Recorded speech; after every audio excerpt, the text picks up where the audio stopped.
Halo, apa kabar? Ketemu lagi dengan saya Dr. Rudi Hartono.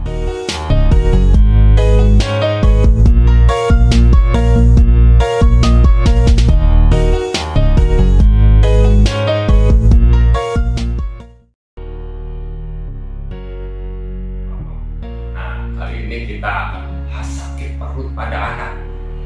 Nah, dalam praktek sehari-hari ada orang tua yang membawa anaknya ke dokter karena sakit perut. Jadi sakit perutnya ini sudah berulang dan intensitasnya makin parah sehingga anak dibawa berobat. Pupnya gimana? BAB-nya. Tidak jarang baru ketahuan nih, oh ternyata anaknya BAB-nya keras dan setiap hari. Nah, ini terutama bagi orang tua ya, orang tua yang bekerja, anaknya dititipkan.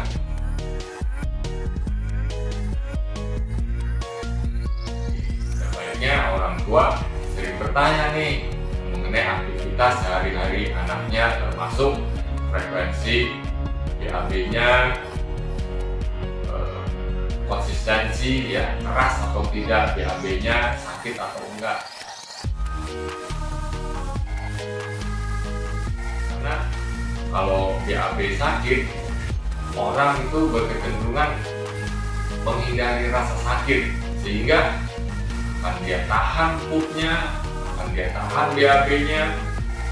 Akibatnya makin besar lah itu fesesnya itu, sehingga makin sakit. Jadi muter-muter, anak nggak mau BAB, makin keras fesesnya dan makin sakit. Nah, jadi orang tua harus bertanya salah satunya mengenai BAB-nya ini.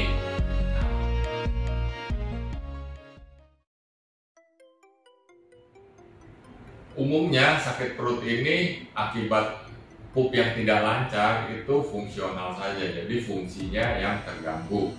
Nah, ada juga gangguan organik, jadi ada gangguan di organnya, khususnya misalnya. Nah, jadi ada beberapa hal yang dokter tanyakan, apakah susah BAB-nya sejak umur beberapa hari anak lahir, atau kalau anaknya sudah besar, apakah disertai muntah-muntah yang berkepanjangan, apalagi disertai dengan panas atau BAB yang berdarah. Nah, ini harus segera berobat.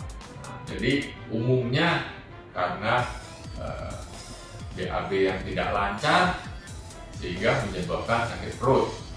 Nah, jadi kalau fesesnya keras itu akan menimbulkan regangan di usus sehingga menimbulkan sakit perut.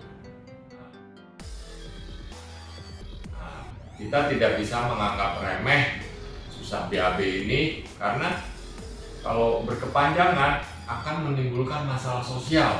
Misalnya tiba-tiba anak keluar cairan dari anusnya, itu cairan feses. Nah, kan bau. Nah, itu akan menimbulkan masalah di sekolah. Misalnya anak sekolah akan cari-cari, wah bau dari mana? Ya, takutnya nanti teman-temannya akan bully. Nah, jadi kita tidak bisa menganggap remeh susah BAB pada anak. Ada 5 langkah yang harus dilakukan agar anak bisa pup dengan lancar. 1, ini yang paling penting nih, tiap hari konsumsi buah naga, pepaya, sayur-sayuran, dan cukup minum kontinu sampai dewasa. Ya, kalau pupnya lancar, ya masalah sakit perut juga tidak ada. 2, kalau dia udah susah BAB, itu ada feses yang memblok. Feses yang keras ini dan besar memblok sehingga susah keluar. Nah, ini harus kita keluarkan dengan obat yang kita masukkan lewat anus. Kita berikan setiap hari, ya umumnya dalam 3-5 hari.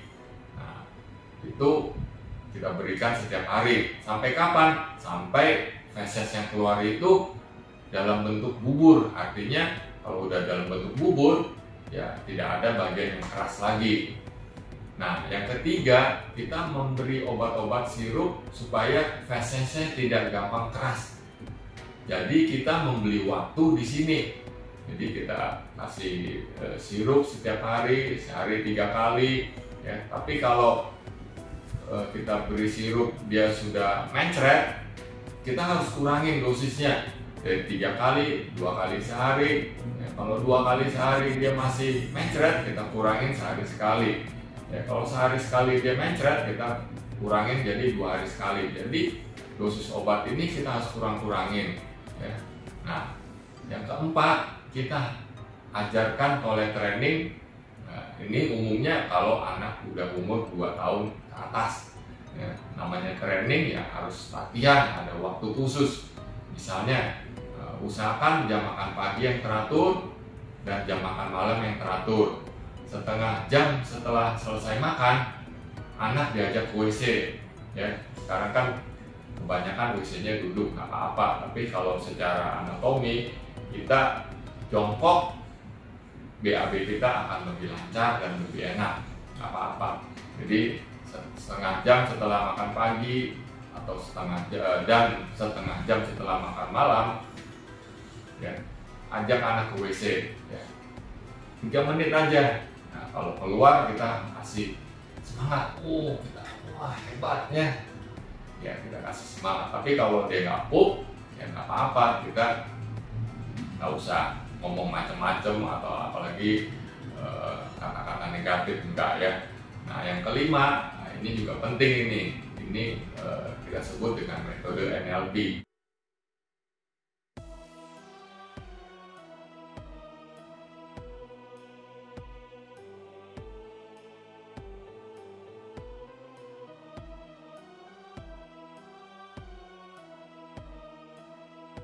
Jadi pada saat anak tidur kita harus temenin, ya. Nah, pada saat mata anak udah mulai ngantuk-ngantuk, kita ucapkan kalimat-kalimat positif singkat padat. Misalnya anaknya namanya Jo. Jo, kalau mau pup ke WC. Anak tidak bisa mengetik kata tidak. Misalnya Jo, kalau mau pup jangan ditahan. Nah, itu anak nggak ngerti. Jadi kita ucapkan kalimat singkat, positif, padat. Jo, kalau mau pup ke WC. Nah, jadi setiap anak mau pup ya dia harus cari WC. Nah, itu 5 langkah yang harus dilakukan agar BAB anak lancar. Kalau BAB anak lancar, maka masalah sakit perut fungsional ini akan teratasi. Nah, mengenai metode NLP ini kita bisa memasukkan beberapa, kita harus lakukan continue ya, 2-4 minggu. Nah, jadi tiap anak tidur kita harus temenin ya. Kita harus waspada kalau anaknya mulai ngantuk-ngantuk, kita ucapkan kalimat-kalimat positif. Jadi momennya harus pas. Kalau momennya nggak pas, tidak masuk ke alam bawah sadarnya. Nah, jadi kita tidak bisa menganggap remeh masalah susah BAB ini pada anak karena akan menimbulkan sakit perut fungsional yang rentetannya itu akan panjang. Nah, kalau kita sejak awal kita tahu, maka penyembuhannya akan lebih cepat. Seringkali sudah sekian tahun baru sadar. Nah, ini akan memakan waktu bisa sekitar 2-3 bulan bahkan lebih untuk memperbaiki kelancaran BAB pada anak. Ya, semoga video ini berguna untuk orang tua. Ya. Jadi sekali-sekali tanyalah mengenai frekuensi BAB, konsistensinya, keras atau enggak, sakit enggak waktu BAB.